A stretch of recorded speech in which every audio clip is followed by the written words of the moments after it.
Баршаңызға қайырлы күн, құрметті көрермендер. Бүгін сіздермен қызылшадан дәмді, денсаулыққа өте пайдалы салаттың рецептін ұсынатын боламын. Ең алдымен алдын ала пісіріп алған қызылшамызды үкіштен өткізіп аламыз.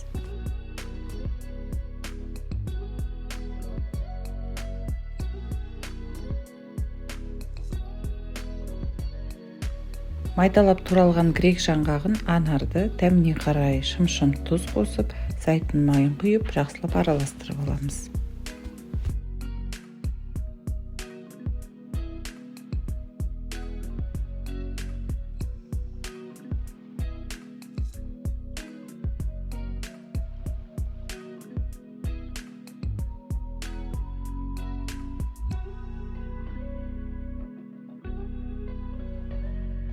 Денсаулыққа пайдалы салатымыз дайын болды. Міндетті түрде дайындап көруге кеңес беремін. Видеом пайдалы болса лайк басып, пікірлеріңізді қалдыра отырыңыздар.